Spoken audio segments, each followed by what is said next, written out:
Number 2، اللہ اور اس کے رسول کو ما سوا پر مقدم کرنا، یہ ایمان کے لیے ضروری ہے۔ اگر یہ نہیں ہے تو ایمان ہی خود خطرے میں ہے۔ اگر اللہ اور اس کے رسول کی بات نہیں مانتا ہے تو ایمان ہی ختم ہو جاتا ہے۔ اور جیسے جیسے اللہ اور اس کے رسول کی بات مانتا چلا جاتا ہے، ہر فرما برداری دوسری فرما برداری کا دروازہ کھولتی ہے، اور آدمی یقین اور ایمان میں اللہ کی طرف رجوع میں بڑھتا چلا جاتا ہے۔ رجوع قلب سے بھی ہوتا ہے اور اعمال سے بھی ہوتا ہے، لوٹنا دل سے بھی ہوتا ہے اور قدموں سے بھی ہوتا ہے۔ تو ایک آدمی جب اللہ اور اس کے رسول کے حکموں کو مانتا چلا جاتا ہے تو اس سے اس کا ایمان بھی کیا ہوتا ہے؟ بڑھتا چلا جاتا ہے، اس لیے کہ ہر عمل ایمان کو تقویت دیتا ہے۔ آپ نے پودا لگایا، بولے پودا لگایا، آپ اس کے بعد کیا؟ پانی نہیں دینے کا اس کو، بولے پودا لگایا نا، آپ زمین میں گیا، اب اگنا چاہیے۔ آپ اگر اس کو پانی نہیں دو گے، آپ اس کو اگر فینسنگ نہیں کرو گے تو بکری آئے گی، پودا کھا کے چلی جائے گی۔ پانی نہیں دو گے، پودا تھا لیکن پودا کیا ہو گیا؟ ابھی مرجھا گیا۔ تو اعمال ایمان کے پودے کو پانی دیتے ہیں۔ اگر اعمال کم ہوتے چلے جائیں، ایمان کا پودا کمزور ہوتا جاتا ہے اور وہ مرجھا کے ختم بھی ہو سکتا ہے۔ اس لیے اعمال بہت ضروری ہے۔ تو جتنی فرما برداری اللہ اور اس کے رسول کی آدمی کرتا ہے، اتنا اس کا ایمان کیا ہو جاتا ہے؟ بڑھ جاتا ہے۔ دل کو آدمی ہمیشہ تیار رکھے، اللہ اور اس کے رسول کا حکم جب بھی سامنے آئے گا میں مانوں گا۔ دل میں انکار، شک یا بعد میں دیکھیں گے، ایسا نہیں ہونا چاہیے، بلکہ ہاں میں نے مانا۔ ایمان والوں کا طریقہ کیا ہے؟ انما كان قول المؤمنین اذا دعوا الى اللہ ورسولہ لیحکم بینہم ان یقولوا سمعنا واطعنا۔ اللہ نے فرمایا کہ ایمان والوں کا طریقہ یہی ہے، وہ کیا کہتے ہیں؟ ہم نے سنا، ہم نے مانا، سنتے ہی مانا۔ بعض لوگ کیا کہتے ہیں؟ سننا ہی نہیں تو ماننے کا مسئلہ ہی نہیں، ذرا سنو، ارے نہیں سنتے ہم تمہاری بات، سنیں گے تو کرنا پڑے گا۔ یعنی ڈبل ڈاکو ہے یہ، اس کو معلوم ہے سننا ضروری ہے اور اس کو معلوم ہے سننے کے بعد عمل کرنا ضروری ہے، تو وہ 2 کام کرنے تھے وہ دونوں بھی نہیں کر رہا ہے۔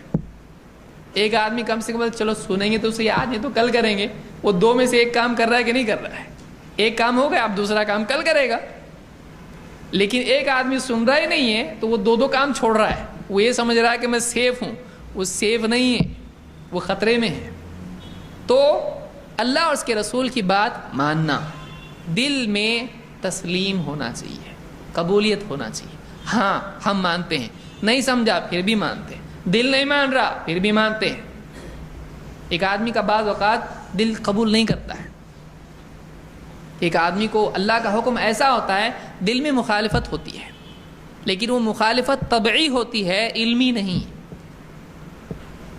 ایک آدمی کے دل میں دوائی آپ کھاتے ہیں، اب آپ کہہ رہے ہیں دوائی تو کھانی پڑے گی، لیکن دل کیا ہو رہا ہے؟ کڑوی ہے، لیکن پھر بھی کیا کر رہے ہیں؟ منہ بند کر کے ٹیڑھا میڑھا کر کے آنکھ بھی بند کر کے کھا رہے ہیں، ہاں پھر پانی پی رہے اوپر سے۔ تو دل پسند نہیں کر رہا ہے اس کو، لیکن دل یہ بھی کہہ رہا ہے اس میں فائدہ ہے۔ تو ایک دل میں 2 باتیں اس طرح سے جمع ہوتی ہیں، طبعی کراہت کا ہونا اور اس کے ساتھ میں علمی اس کے سلسلے میں یقین اور عقیدے کا ہونا، دونوں بھی ٹھیک ہے، کوئی مسئلہ اس میں نہیں ہے۔ ایک آدمی فجر کی نماز کو اٹھنے کو دل نہیں کر رہا ہے، لیکن اٹھ جا، نہیں اٹھے گا اللہ کا حکم ٹوٹے گا۔ تو دونوں چیزیں جمع ہو جاتی ہیں۔ رشوت آ رہی ہے، دل بول رہا لے لے، لیکن دوسرا دل ہی میں سے کیا آواز آ رہی ہے؟ مت لے، گناہ ہے۔ زنا کی طرف دل جا رہا ہے لیکن آدمی کہہ رہا نہیں، تو ایسا ہوتا ہے۔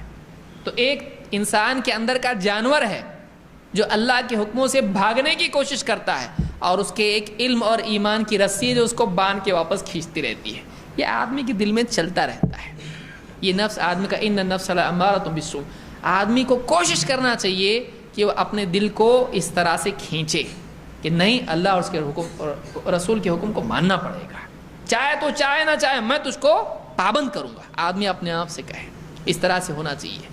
اللہ تعالیٰ فرماتا ہے فَلَا وَرَبِّكَ لَا يُؤْمِنُونَ حَتَّى يُحَكِّمُوكَ فِي مَا شَجَرَ بَيْنَهُمْ ثُمَّ لَا يَجِدُوا فِي أَنفُسِهِمْ حَرَجًا مِّمَّا قَضَيْتَ وَيُسَلِّمُوا تَسْلِيمًا۔ اے نبی، ہرگز نہیں، آپ کے رب کی قسم، وہ ایمان والے نہیں ہو سکتے لا یؤمنون حتی یحکموک فیما شجر بینہم، جب تک کہ وہ اپنے آپس کے اختلاف میں آپ کو فیصلہ کرنے والا جج مان نہ لیں، جب تک کہ آپ کا فیصلہ ہم مانیں گے، جب تک کہ ایسا نہیں ہوتا ایمان والے نہیں ہو سکتے۔ رسول کا فیصلہ ماننے کے لیے دل کو آمادہ نہیں کرتا ہے، ایمان والا نہیں ہے۔ ثم لا يجدوا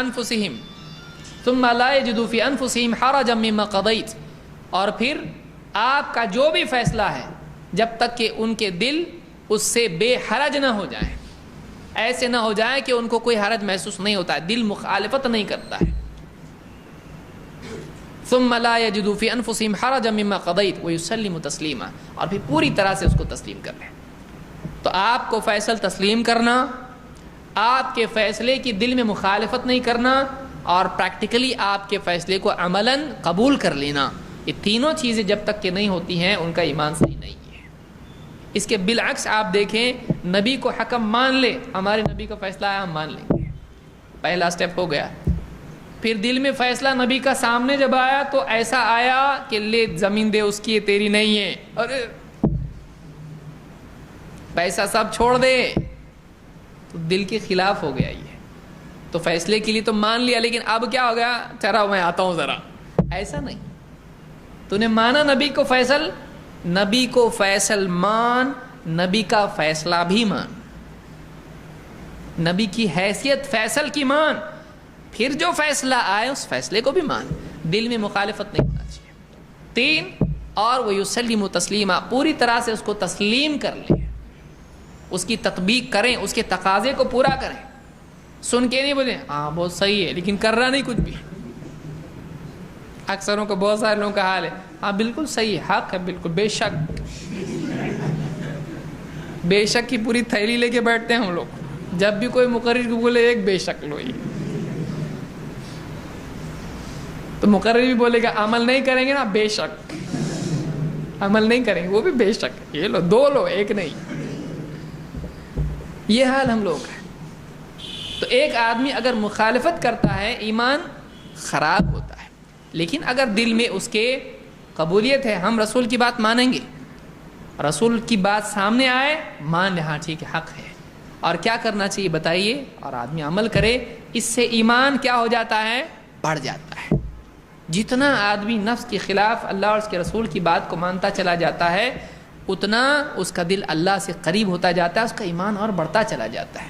شیطان کے لیے بہت مشکل ہو جاتا ہے اس کو گمراہ کرنا، کیونکہ وہ حفاظت میں آ جاتا ہے، تو یہ دوسری چیز ہے جو آدمی کو کرنا چاہیے۔